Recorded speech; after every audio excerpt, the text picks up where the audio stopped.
नमस्कार दोस्तों, स्वागत है आप सभी का हमारे चैनल पर। अभी तक की सारी बड़ी और जरूरी खबरें हम आपके लिए लेकर आए, तो चलेंगे एक एक बड़ी खबर की ओर। लेकिन उससे पहले अगर आप मानते हैं कि मोदी है तो हर चीज मुमकिन है, तो अभी कर दीजिए इस वीडियो को लाइक, चैनल को कर दीजिए सब्सक्राइब, बेल आइकॉन दबाइए, साथ ही कमेंट बॉक्स में लिख दीजिएगा जय हिंद। तो चलते पहली बड़ी खबर की ओर, जहां आपको बताएंगे कि नेपाल ने भारत सरकार के समक्ष उठाया सीमा पर भारतीय नागरिक की मौत का मामला। जी हाँ दोस्तों, बताएंगे पूरी खबर। साथ ही आपको दिखाएंगे कि कैसे चीन की सीमाओं पर पहाड़ों का सीना चीरते हुए सड़क बना रही है भारतीय सेना। जी हां दोस्तों, साथ ही यूएनएससी में भारत की मौजूदगी से पूरे दुनिया में जाएगा वसुधैव कुटुंब का संदेश। जी हां दोस्तों, बताएंगे पूरी खबर क्या है, और इसी तरह की सारी खबरें और सारी स्कीम, सारी योजनाएं आपके लिए लेकर आए दोस्तों। तो बने रहिएगा वीडियो के लास्ट तक, और इस वीडियो को बीच में छोड़ के मत जाइएगा। साथ ही वीडियो को लास्ट में अपने भाई बंधुओं को शेयर करना बिल्कुल मत भूलिएगा। तो चलते पहली बड़ी खबर की ओर, जहां आपको बता दें कि भारत ने नेपाल सरकार के समक्ष उठाया सीमा पर भारतीय नागरिक की मौत का मामला। जी हां दोस्तों, भारत नेपाल सीमा पर बीते दिनों नेपाल पुलिस की गोली से एक भारतीय नागरिक की मौत का मामला भारत ने नेपाल सरकार के सामने उठाया है। सूत्रों ने यह जानकारी दी शुक्रवार को बिहार के सीतामढ़ी के सोनबरसा में दोनों देशों की सीमा पर नेपाल पुलिस की ओर से हुई फायरिंग में एक भारतीय की मौत हो गई थी और 2 घायल हो गए थे। इस घटना के बाद से ही उत्तराखंड से सटी नेपाल सीमा पर एसएसबी ने सतर्कता बढ़ा दी है। घटना में नेपाल पुलिस के 3 जवान भी घायल हुए थे। बता दें कि नेपाल की ओर से भारतीय क्षेत्र काला पानी, लिपू लेक और लिम्पियाधुरा को नेपाल के नए नक्शे में शामिल किए जाने के बाद से दोनों देशों के बीच तनाव का माहौल है। ऐसे में दोस्तों, नेपाल भारत के मामले को लेकर आप क्या लगता है दोस्तों, जरूर बताइएगा। क्या यहाँ भी चाइना की कोई चाल है दोस्तों? आपको भी अगर ऐसा ही लगता हो तो जरूर बताइएगा। चलते और बड़ी खबर की ओर, जहां आपको बता दें कि देखिए कैसे चीन की सीमा पर पहाड़ों का सीना चीर सड़क बना रही है भारतीय सेना। साल के अंत तक हो जाएगा पूरा ये सड़क। जी हां दोस्तों, बता दें पूर्वी लद्दाख में भारत और चीन के बीच एलएसी पर जारी विवाद के बीच भारत ने सड़क निर्माण का कार्य जारी रखा है। बॉर्डर रोड्स ऑर्गेनाइजेशन को उम्मीद है कि इस साल के अंत तक 255 किलोमीटर लंबे इस सड़क का निर्माण संपन्न कर लिया जाएगा। आपको बता दें कि दारबुक श्योक दौलत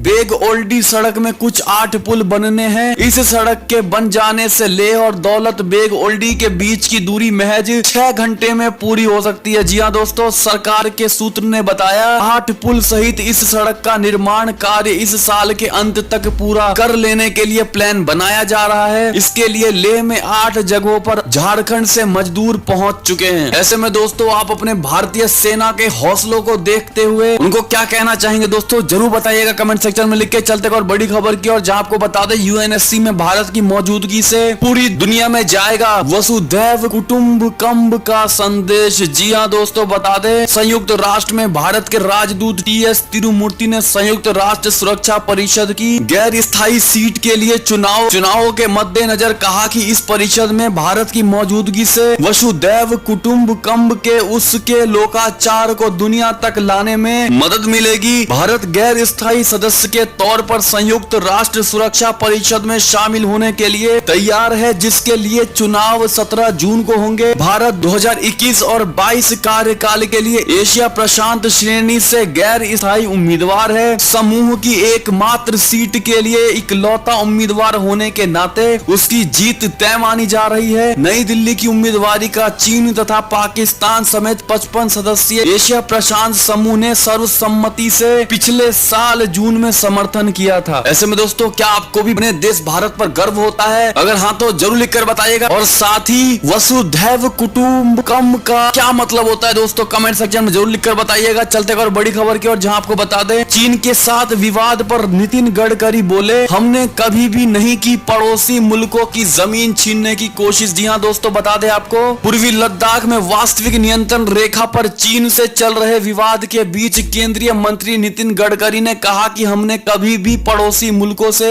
उनकी जमीन छीनने की कोशिश नहीं की और ना ही हम ऐसा चाहते हैं। उन्होंने कहा हमारे देश के एक तरफ पाकिस्तान है तो दूसरी तरफ चीन है। हम शांति और अहिंसा चाहते हैं। हमने कभी भूटान या बांग्लादेश की जमीन को छीनने की कोशिश नहीं की। हम पाकिस्तान या चीन की जमीन भी नहीं चाहते हैं। केवल एक चीज जो हम चाहते हैं वो है शांति। अगर आप भी मानते हैं दोस्तों कि भारत सिर्फ और सिर्फ शांति चाहता है तो अपनी राय जरूर दीजिएगा। चलते और बड़ी खबर की ओर, जहां आपको बता दें नए नक्शे पर पर नेपाल के नेशनल असेंबली में 16 जून को होगी वोटिंग। भारतीय इलाकों को बताया है अपना। जी हाँ दोस्तों, बता दें नेपाली संसद के उच्च सदन ने रविवार यानी 14 जून को देश के नए राजनीतिक नक्शे को अद्यतन यानी अपडेट करने के संविधान संशोधन विधेयक पर चर्चा के प्रस्ताव को अनुमोदित कर दिया है। इन नक्शे में रणनीतिक रूप से महत्वपूर्ण 3 भारतीय क्षेत्रों को शामिल किया गया है। इससे एक दिन पहले ही निचले सदन ने सर्वसम्मति से इस प्रस्ताव के पक्ष में मतदान किया था। नेपाल के सत्ताधारी और विपक्षी राजनीतिक दलों ने शनिवार यानी 13 जून को नए विवादित नक्शे को शामिल करते हुए राष्ट्रीय प्रतीक को अद्यतन करने के लिए संविधान की 3री अनुसूचित को संशोधित करने संबंधी सरकारी विधेयक के पक्ष में मतदान किया है। ऐसे में दोस्तों, अगर आपको नेपाल को समझाना हो कि वो हिस्सा हमारा है तो आप कैसे समझाएंगे दोस्तों, जरूर बताइएगा। चलते एक और बड़ी खबर की और जहां आपको बता दें कि अगर मैं नवंबर में चुनाव हारा तो देश के लिए बुरा होगा, लेकिन शांति से कार्यालय को छोड़ दूंगा। जी हाँ दोस्तों, ट्रंप का बड़ा बयान आया है। आपको बता दें अमेरिकी राष्ट्रपति डोनाल्ड ट्रंप ने उन आशंकाओं को खारिज कर दिया जिनमें ये डर जताया गया कि अगर ट्रंप नवंबर में चुनाव हारते हैं तो वो स्वेच्छा पूर्वक कार्यालय नहीं छोड़ेंगे। हालांकि उन्होंने ये भी कहा है कि अगर वह दोबारा नहीं चुने जाते हैं तो यह देश के लिए भी बुरा होगा। हालांकि राष्ट्रपति ने कभी इस तरह के संकेत नहीं दिए कि यदि वो अगला चुनाव हार जाते हैं तो कार्यालय नहीं छोड़ेंगे। आपको बता दें शुक्रवार को फॉक्स न्यूज चैनल पर प्रसारित एक इंटरव्यू में अमेरिकी राष्ट्रपति ने कहा, निश्चित तौर पर अगर मैं नहीं जीतता तो नहीं जीतता। जब उनसे पूछा गया कि अगर वह नवंबर में होने वाले चुनाव में हार गए तो उन्होंने कहा, आप जाइए कोई अन्य काम करिए। जी हाँ दोस्तों, ऐसे में आप लोग क्या कहना चाहेंगे दोस्तों कि अगला चुनाव ट्रंप ही जीतेंगे या नहीं, जरूर बताइएगा दोस्तों आपको क्या लगता है। चलते और बड़ी खबर की और जहां आपको बता दें नक्शा विवाद पर झूठ बोल रहा है नेपाल, भारत के प्रस्ताव की क्यों की अनदेखी। जी हाँ दोस्तों, नेपाल के निचले सदन ने शनिवार को विवादित नक्शे को मंजूरी दे दी। नेपाल के निचले सदन में मानचित्र संशोधन विधेयक पास हो गया। इस विवादित मानचित्र में नेपाल ने भारत के कुछ हिस्सों को जिस तरह से अपना दिखाया है दोस्तों, उसको लेकर सूत्रों के हवाले से एक खबर आई है कि नेपाल के प्रधानमंत्री केपी शर्मा ओली को नेपाल के कई लोगों ने विवादित नक्शे को लेकर सावधान भी किया था। कहा था कि संविधान संशोधन बिल लाने पर भारत के साथ संबंध खराब हो सकते हैं, मगर उन्होंने इसकी परवाह नहीं की। नेपाल के विदेश मंत्री प्रदीप कुमार ग्यावली ने एक बयान का विदेश मंत्रालय के सूत्रों ने खंडन किया है कि भारत ने नेपाल के साथ बातचीत की पहल नहीं की। दरअसल संसद में सांसदों को सवालों का जवाब देते हुए नेपाल के विदेश मंत्री ने कहा था कि भारत चीन के साथ बातचीत के लिए तैयार था, लेकिन नेपाल के प्रस्ताव की अनदेखी कर रहा था, जिससे वो हैरान रहे। ऐसे में दोस्तों, आपको नेपाल की ओर से समस्या क्या लगती है? क्या आपको भी यही लगता है कि वहाँ की ओली सरकार जो कि एक वामपंथी सरकार है, जो भारत और नेपाल के रिश्ते को खराब कर रही है? चलते और बड़ी खबर की ओर दोस्तों, जहां आपको बता दें सीमा पर उड़ रहे गुब्बारों से चिढ़ी किम जोंग उनकी बहन, साउथ कोरिया को दी युद्ध की धमकी। जी हाँ दोस्तों, नॉर्थ कोरिया के खिलाफ लिखे संदेशों वाले गुब्बारे तानाशाह किम जोंग उनकी बहन को इतना नागवार गुजर रहे हैं कि अब उन्होंने साउथ कोरिया के खिलाफ सैन्य कार्रवाई की धमकी दी है। साउथ कोरिया को पहले भी चेतावनी दे चुकी किम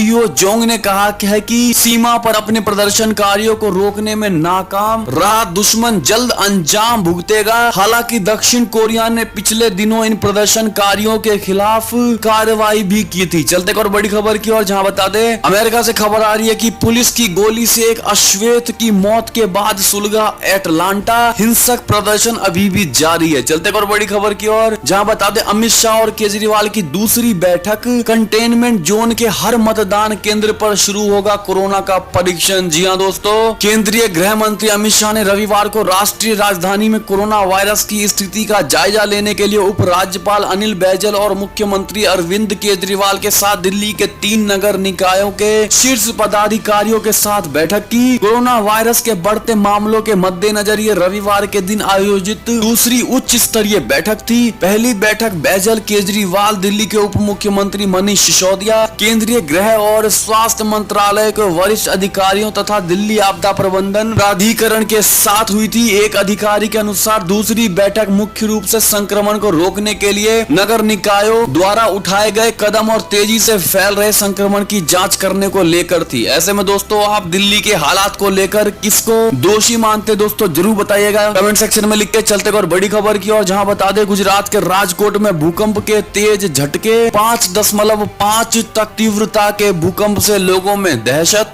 जम्मू कश्मीर में भी हिली धरती। जी हाँ दोस्तों, कुछ ही मिनटों के भीतर गुजरात और जम्मू कश्मीर में भूकंप से दहशत फैल गई। गुजरात के राजकोट में रात 8:13 पर 5.5 तीव्रता का भूकंप आया था। भूकंप का केंद्र राजकोट से 122 किलोमीटर उत्तर पश्चिम में बताया गया है। बताया जा रहा है कि झटके कच्छ, सौराष्ट्र और अहमदाबाद में भी महसूस किए गए हैं। अभी तक किसी तरह के कोई नुकसान की खबर नहीं आई है। कुछ ही देर बाद रात 8:35 पर जम्मू कश्मीर के कटरा में भी 3.0 तीव्रता का भूकंप आया है। चलते और बड़ी खबर की और जहां आपको बता दें, अमित शाह ने कहा दिल्ली में कोरोना अस्पतालों का जायजा लेगी डॉक्टर्स की टीम। जी हाँ दोस्तों, अब डॉक्टरों की टीम्स को भेजा जाएगा हर अस्पताल में, जहां डॉक्टरों से जांच करवा जाएगी कि अस्पताल की कैसी हालत है और सारी सुविधाएं उपलब्ध हो पा रही है नहीं। अगर आप मानते दोस्तों कि अमित शाह ने दिल्ली का कमान अपने हाथ में लेकर बहुत सही किया दोस्तों कोरोना के चलते, तो अपनी राय जरूर दीजिएगा इस पर। चलते और बड़ी खबर की और जहां आपको बता दें, यूपी में जांचे जाएंगे सभी शिक्षकों के डॉक्यूमेंट्स। सीएम योगी ने दिए नए आदेश। जी हाँ दोस्तों, उत्तर प्रदेश के शिक्षकों की नियुक्ति में हुई धांधली की बात सामने आई थी। साथ ही फर्जी डॉक्यूमेंट के सहारे नौकरी करने के मामले में भी चर्चा है। कांग्रेस की राष्ट्रीय महासचिव और उत्तर प्रदेश की प्रभारी प्रियंका गांधी ने इस मुद्दे पर आक्रामक रूप और योगी सरकार को गलत ठहराती आई है। शिक्षा विभाग में फर्जीवाड़े के बढ़ते मामलों को लेकर चौतरफा घेरने की कोशिश की गई है दोस्तों। ऐसे में योगी सरकार ने बड़ा ऐलान किया है कि सभी शिक्षकों के डॉक्यूमेंट्स की जांच करने के आदेश दिए गए हैं। मुख्यमंत्री योगी आदित्यनाथ ने आदेश दिए हैं कि हर शिक्षक के कागजात की जांच की जाए। इसके जांच की टीम बनाई जाएगी। मुख्यमंत्री के आदेश पर माध्यमिक, उच्च और बेसिक शिक्षा विभाग के साथ ही समाज कल्याण विभाग के विद्यालयों और कस्तूरबा गांधी आवासीय बालिका विद्यालयों में कार्यरत सभी शिक्षकों के दस्तावेज की जांच होगी। अगर आप मानते हैं सही एक्शन लिया जा रहा है दोस्तों, तो अपनी राय जरूर दीजिएगा कमेंट सेक्शन में लिख के। चलते और बड़ी खबर की और जहां आपको बता दें, सुशांत सिंह की मौत से दुखी शाहरुख, कहा वो मुझे बहुत प्यार करता था, हमेशा याद आएगा मुझे। जी हाँ दोस्तों, एक्टर सुशांत सिंह राजपूत के निधन से पूरी बॉलीवुड इंडस्ट्री शोक में डूब गई है। इस बात पर विश्वास करना काफी मुश्किल है कि बॉलीवुड के जगमगाते सितारे ने यूं हर किसी को अलविदा कह दिया। एक्टर के चले जाने के बाद बॉलीवुड के तमाम सितारे सोशल मीडिया पर सुशांत सिंह राजपूत को श्रद्धांजलि दे रहे हैं। इसी कड़ी में अब एक्टर शाहरुख खान ने भी सोशल मीडिया पर सुशांत सिंह राजपूत के लिए स्पेशल पोस्ट लिख दी। जी हाँ दोस्तों, शाहरुख खान ने इस समय सुशांत सिंह राजपूत की बहुत याद आ रही है, वो मुझे बहुत प्यार करता था, मैं उसे बहुत याद करूंगा। शाहरुख को सुशांत की वो एनर्जी याद आ रही है जिसे देखकर फैंस भी उनके दीवाने हुआ करते थे। ऐसे में दोस्तों, अगर आप भी सुशांत सिंह राजपूत की आत्मा की शांति के लिए उनको श्रद्धांजलि देना चाहते हैं दोस्तों, तो कमेंट सेक्शन में जरूर लिख दीजिएगा। चलते और बड़ी खबर की और जहां आपको बता दें कि एक्टर सुशांत के मामा ने जताया शक, कहा नहीं कर सकता है सुसाइड, न्यायिक जांच होनी चाहिए। जी हां दोस्तों, मशहूर एक्टर सुशांत सिंह राजपूत ने मुंबई में जिस तरह से घर में फांसी लगाकर जान दी, उस मामले को लेकर सुशांत के मामा ने न्यायिक जांच की मांग की है। मीडिया से बातचीत में उन्होंने कहा कि सुशांत कभी ऐसा कदम उठा ही नहीं सकता, इसके पीछे साजिश हो सकती है। ऐसे में दोस्तों, आप लोगों को क्या लगता है इस मौत के पीछे क्या कारण हो सकता है दोस्तों, राय जरूर दीजिएगा अपनी। चलते और बड़ी खबर की और जहां आपको बता दें, जनसंवाद रैली में जेपी नड्डा ने कहा मोदी सरकार ने 6 साल में पूरे किए 6 दशक के बिगड़े काम। जी हां दोस्तों, भारतीय जनता पार्टी के राष्ट्रीय अध्यक्ष जगत प्रकाश नड्डा यानी जेपी नड्डा ने रविवार को वीडियो कॉन्फ्रेंसिंग के माध्यम से कर्नाटक जनसंवाद रैली को संबोधित किया। इस दौरान जेपी नड्डा ने कहा कि लॉकडाउन के दौरान लगभग 19 करोड़ लोगों को जरूरतमंदों को खिलाओ कार्यक्रम के तहत भोजन के पैकेट बांटे गए। लगभग 5 करोड़ लोगों को मोदी राशन किट प्रदान की गई, जिसमें लगभग 30 दिनों का राशन था। पार्टी ने कार्यकर्ताओं ने इसमें निस्वार्थ भाव से सेवा प्रदान की। ऐसे में दोस्तों, पीएम मोदी ने 6 वर्षों में 6 दशकों की खाई को पाटा। जी हां दोस्तों, नड्डा का ये बयान है। अगर आप भी मानते हैं कि नड्डा ने बिल्कुल सही बात कही है दोस्तों, तो अपनी राय जरूर दीजिएगा दोस्तों। मोदी जी के कामों को कमेंट सेक्शन में लिख के बताइएगा कि उन्होंने कितने बड़े बड़े एक्शन लिए हैं अपने सरकार में। चलते और बड़ी खबर की और जहां आपको बता दें कि मुंबई में हो सकता है सुशांत का अंतिम संस्कार, आज पटना आएंगे उनके पिता। जी हां दोस्तों, चलते और बड़ी खबर की और जहां आपको बता दें, अमित शाह के साथ मीटिंग के बाद बोले अरविंद केजरीवाल कोरोना को मिलकर हराएंगे। जी हां दोस्तों, मुख्यमंत्री अरविंद केजरीवाल ने रविवार को कहा कि केंद्र सरकार और दिल्ली सरकार राष्ट्रीय राजधानी में कोरोना वायरस को मिलकर मुकाबला करेगी। मुख्यमंत्री ने कहा कि दिल्ली में कोरोना वायरस की स्थिति पर चर्चा के लिए केंद्रीय मंत्री अमित शाह ने एक उच्च स्तरीय बैठक बुलाई थी जो बहुत उपयोगी रही। जी हां दोस्तों, चलते और बड़ी खबर की और जहां गुजरात में भूकंप के तेज झटके, जहां विदेश से मुंबई आ रही एयर इंडिया की फ्लाइट फ्लाइट में बेहोश हुआ यात्री और कुछ समय बाद उसकी हो गई मौत। जी हाँ दोस्तों, बड़ी भयावह खबर थी। ऐसे में आपकी क्या राय है दोस्तों, जरूर बताएगा।